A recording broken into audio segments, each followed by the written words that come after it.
Morning all. There was a very interesting game played yesterday between Magnus Carlsen and Hikaru Nakamura in the Sinquefield Cup, round 3. So let's have a look at it. But before we do, let's just have a brief visit of the statistics behind these two players and their clashes. In classical games, Magnus Carlsen has beaten Hikaru Nakamura 7-0 with 14 draws, according to ChessGames.com. If you include rapid exhibition games, Carlsen has beaten Hikaru Nakamura 12-5 with 19 draws. And if it's only rapid or exhibition games, then they are tied 5 each with 5 draws. So Magnus playing white kicks off with d4. Hikaru Nakamura for this game was wearing dark sunglasses. Was this a very good strategy? Was he trying to insulate his emotions, not to give any information unintentionally to Magnus? So quite an unusual thing to do indoors, to wear sunglasses. But I think Hikaru had commented about trying to have fun, actually, after this game. Let's see. Anyway, so he plays with knight f6. And after c4 he chooses g6, which could enter either a king's Indian defence or a Grunfeld. We see after knight f3, bishop g7. So here, without the d5 move, this is now king's Indian defence, fianchetto variation territory, because white now plays g3. So both sides fianchettoing the bishop here. So after castles, bishop g2. What is a good plan for black? Let's go on to Livebook. The most common move is played d6 here for the moment. And now Magnus chooses knight c3. The more common move is castling straight away here. Okay, now knight c6 is played, which is a very common plan of often a6, b5 and rook b8.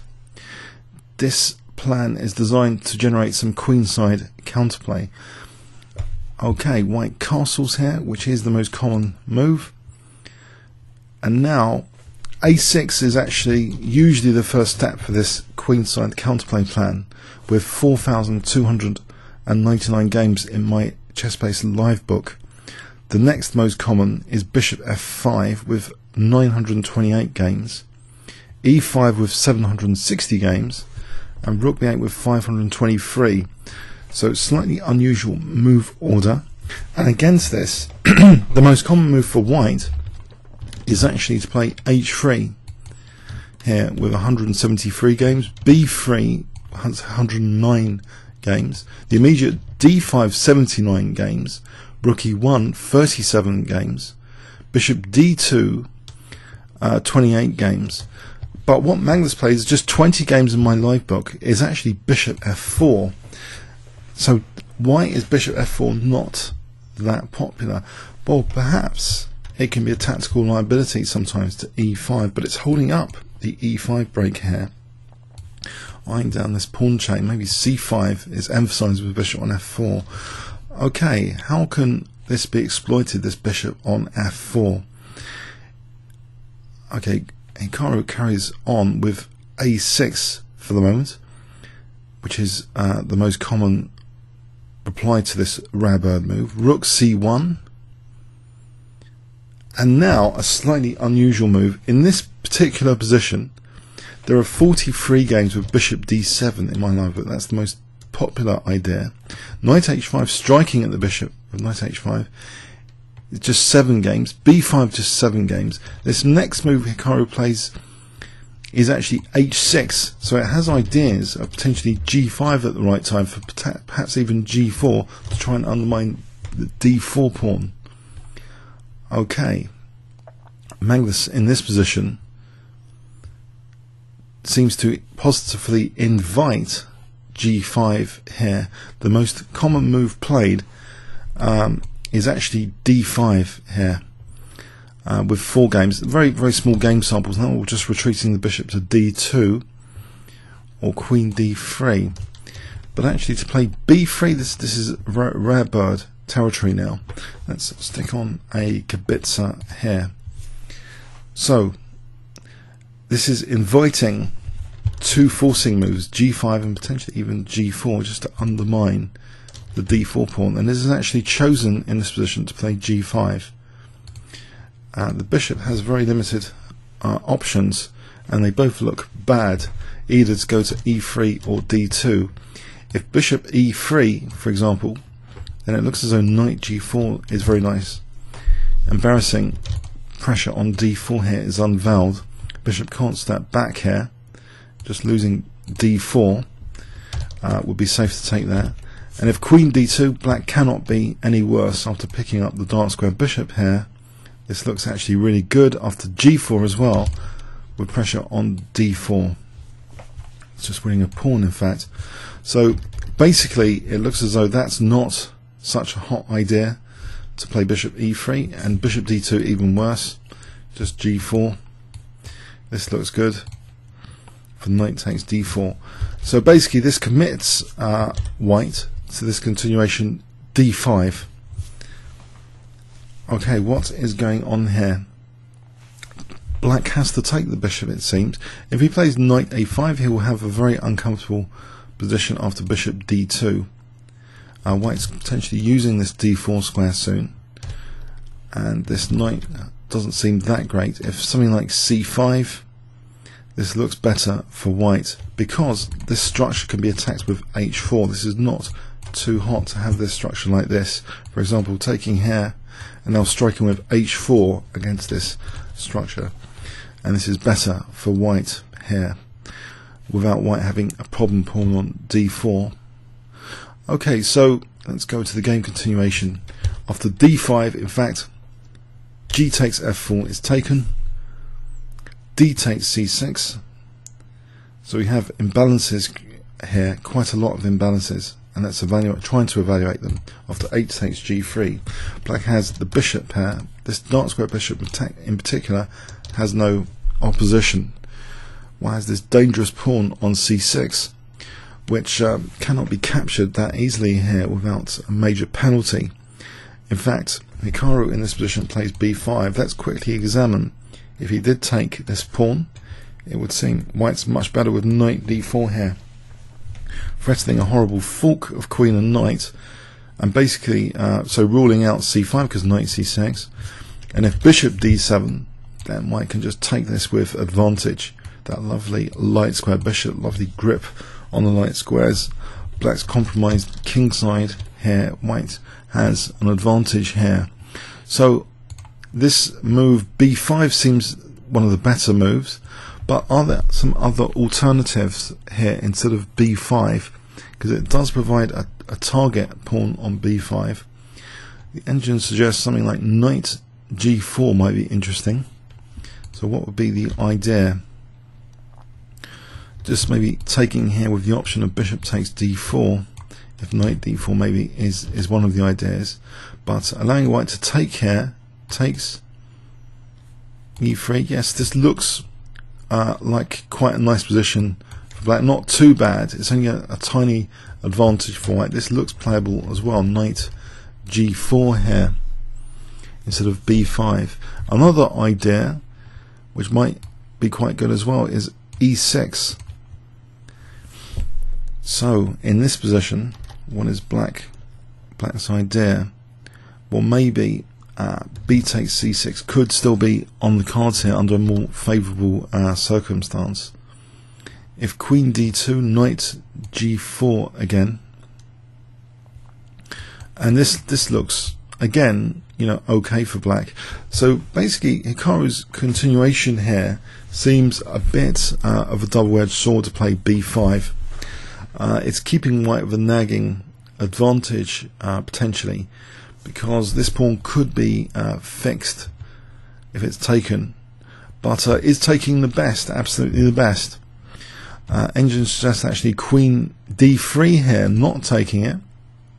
So what would happen here if, for example, b takes, queen takes, white has a comfortable position here, and maybe parking the queen over here, attacking this one and defending this one. It looks like there's a lot of pressure there.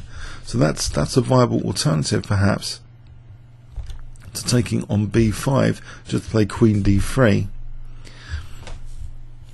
Okay, but this is actually just taken though, which it means that black's central pawns here can roll forward potentially. That's the real downside of not keeping this bind on the d5 square. So that's quite a committal decision from Magnus Carlsen. If you can imagine d5 later, or maybe even e5 at some point, but d5 in particular looks as though, you know, black's getting piece activity. So holding the position needed to be considered just with queen d3 there.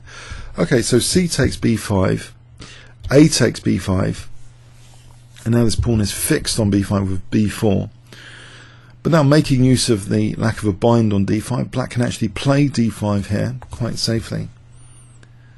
Okay, but there's nothing to support e5. This square is under white's control for the moment, unless black is going to play knight g4 in the future.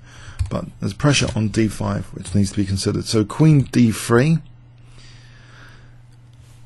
putting more pressure on b5, and now black plays the kind of symmetrical queen d6, putting pressure on b4. And now we see knight d4. So things are getting a bit hairy here.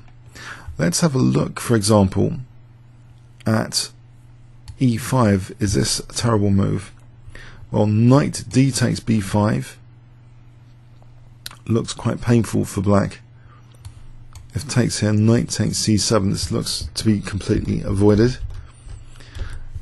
So this pawn is to be taken. I think that's one of the only moves, one of the better moves anyway, to take the pawn.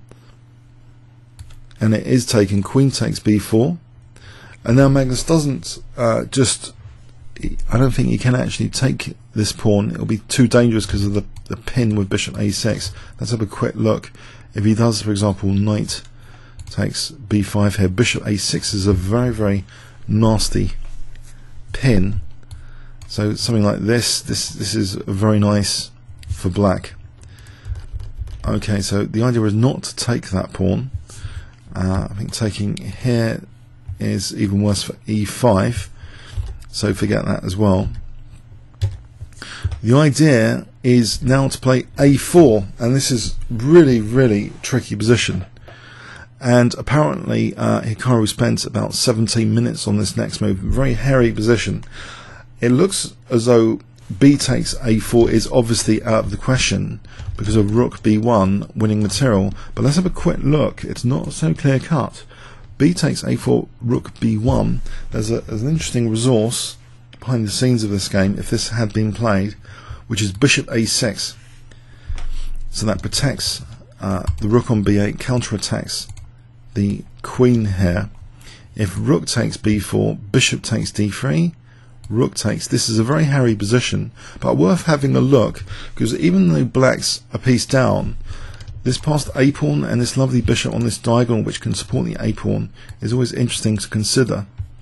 So for example, rook a1. Actually, let's have a look instead, not rook a1, let's have a look at knight db5, d4, just to gain time for this diagonal to commit white to taking that. And now spectacular knight e4. This is an engine variation, a spectacular engine variation, showing that the bishop can try and help the passed a pawn, but it seems white has enough resource to block out that bishop here and be able to survive this pressure. So e5, d5, bishop e7, rook c1, because otherwise bishop c5 and e4 starts to be dangerous as well. But this is okay for white. White's better here. So a very, very hairy continuation after b takes a4, but that's avoided. Hikaru actually plays another hairy move, knight e4. So what is going on here? There's a slight weakness of the last move. d5 is loose here. So can that be taken? Okay, let's have a look.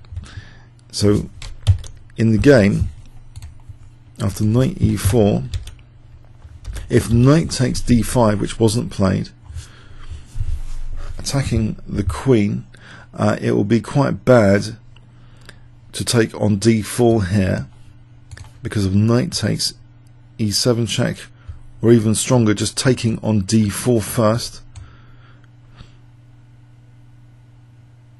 Actually, knight takes e7 is not even the strongest move in this position. That might actually favour black. Just bishop takes e4 with the threat of knight takes e7 check. And white's doing very nicely here with a small advantage. Okay, let's have a quick look. This is a really crazy stuff after knight e4. So knight takes d5. Queen takes d4 isn't that desirable. Black's best might be to play knight takes f2. And this should be quite pleasant actually for black, this position. I know it's very, very hairy, but what can white do in this position with the queen attacked and d4 attacked? If knight takes b4, knight takes d3, knight takes, bishop takes d4, black has a gorgeous position here. So I think knight takes f2 is one of the ideas behind Hikaru's knight e4 move in this position. It's at least equal, or if not better, for black. Okay, so here actually Magnus plays actually knight d takes b5, and now after knight takes c3, knight takes c3, Hikaru gives up his precious King's Indian bishop with bishop takes c3. Very compromising committal decision. He's weakening his king, but he's got a specific idea here. If queen takes c3, which wasn't played, then this could be quite comfortable for black, taking the queens off and playing e6, because black is looking forward to bishop a6 here. If e4 in this position, d4, and there's always bishop a6 coming up, which could be useful. So if white in this position plays rook d1, maybe e4 is going to be useful to blast down that d file, but black can clamp down here, maybe with f5, and this is quite a comfortable scenario for black here. Black's doing very nicely indeed in this position. So basically, queen takes c3 is not that nice for white. Magnus plays rook takes c3, and he's positively inviting an interesting exchange sacrifice, because black has a distraction move to distract the queen away from the protection of the rook with bishop f5. Okay, and if Magnus doesn't want to give up the exchange, so in the game he played actually queen takes d5, not queen takes f5, but queen takes d5, giving up the rook to get this bishop. But let's quickly examine some alternatives here, if any exist. If he tries to hold on to the rook like this, then just d4. And what can white do? He's still losing the exchange here, having to play either rook c2 or rook d3, so black could snap off that rook anyway. So there's not too many alternatives. Queen takes f5, queen takes c3. Well, queen takes d5. It's better for the queen to be on f5. Queen's a target here on d8, so this is an improvement on what was actually played, to just take on d5. So the exchange sacrifice, queen takes c3, queen takes f5. How is this to be evaluated? Well, there's a dangerous pawn on c6 here. This bishop is very comfortable on the light squares, and white's also potentially looking forward to moves like bishop f3, king g2, rook h1, just to attack this vulnerable h6 pawn. There's also potentially another idea of this bishop coming out more adventurously to end up potentially on b5, supporting both pawns. But there's a couple of major plans here for this bishop, how it could be used on g2. Okay, we see rook fd8, and actually bishop f3 is chosen. Rook a8, black is trying to gang up on the a pawn. Queen e4 protecting a4 for a moment and attacking e7. That's protected. Now queen b4. Okay. Now what is going on here? Black the exchange up. Technically there's a minuscule advantage for black in this position from an endgame perspective. With queen d6, I'm not really entirely sure what the exact plan would be though. If check, we can just repeat the position here. It seems with the black king safety compromised, there's always harassing checks. So Nakamura, he adopts this plan of just trying to double up rooks basically to win the a pawn. So king g2, rook d8, check. Now king f8, queen d7. Okay, for the moment white is tying black down. If it takes, he can surely just take on c7 in this position. If we just take on c7, that's a dangerous passed pawn, which is actually favouring white. Even though the exchange down, that's really dangerous for black.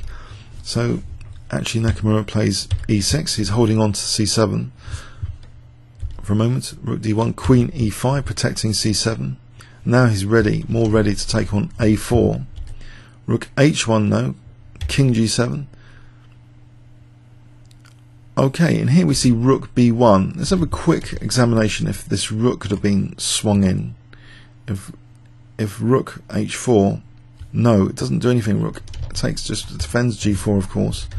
So we see actually rook b1, rook takes a4, just dropping that pawn. So it looks as though Magnus is worse, and also he's quite short on time. But how can black actually exploit this position, the exchange up? It's brilliant that Hikaru has got this position with the black pieces against Magnus Carlsen. But okay, he plays rook for a7. Is there anything more active he can do here? This seems to be one of the best moves he can do to avoid losing the c7 pawn. I think white's just simply threatening to win c7, rook takes c7, then we're knocking on the door of f7. So this seems one of the only ways to handle that. Queen e7. Okay, and we have a position here where what can actually black do? His rook is tied down to defend c7 along with the queen. There's nothing to attack. White's really ultra solid over here. So he takes on b7, giving this very nasty looking pawn on b7. Rook b8,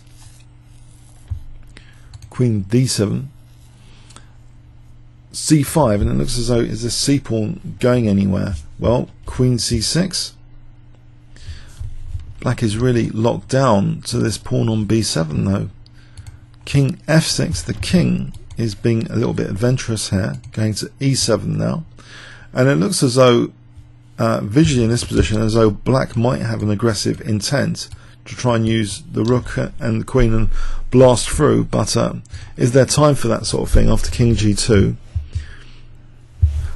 I wouldn't have thought so. Let's try an aggressive move here for black, the exchange up. Let's try h5. Queen c8. h4. They can actually just be taken. This is actually very dangerous because h5 will be protected by the bishop. c4. Queen takes. What is going on here? Check. King h3. Pardon me. Queen f5. It seems white doesn't have to worry too much, or is this quite worrisome? Is there always perpetual checks in this kind of scenario? I think it will end up being a perpetual check because this pawn's queening. All black's got is a perpetual check. So that's an interesting idea. If there was a way of trying to bash white's king, hack attack style with h5, but no, Nakamura chose here actually f5. And we still have this idea of queen c8, tying down the black queen to b8, queen d6, e3, preventing any idea, any thought of f4 can be taken with the e3 pawn now. king f6. Now actually after this king f6 they actually agreed a draw here. Some of you may think, well, is there still life in the position? Can black really do nothing to try and use this exchange up? Okay, let's see. For example, let's give an example. Magnus to move. Let's say he plays king g1, just waiting to see what black can do. Let's try e5. The problem with e5, it's weakening a bit control of the light squares like this. It gives white a wealth of ideas potentially if black really is going to continue with e4. So let's say king g2 and try and rule out e4. I think this is just better for white. Either bishop h5 or bishop e2. The queen is standing guard of the pawn. White still has got a firm grip on things. What else is there? If we try and distract the bishop away from the pawn with h5, let's try this. White doesn't really want to take here because now queen d8, and that would be advantageous to black, even if black's losing that c5 pawn. Even though a pawn down, this is much more favourable than before for black. So white's not really obliged for this continuation. This could be quite dangerous for white. White can instead just ignore this pawn on h5. Let's say just king g2. Just king g2. What is black actually threatening with h5? f4 is sealed up by both of these pawns. If we try h4 to try and somehow weaken white's king, it can just be taken here. And then what next? It's no big deal really in this position. Okay, so basically it looks pretty secure for white after e3 king f6 with white to move. Actually they just agreed a draw here. Okay, a very exciting game, and Nakamura playing very exciting chess using the king's Indian defense to draw with Magnus Carlsen, which is great stuff. Okay, comments or questions on YouTube? Thanks very much.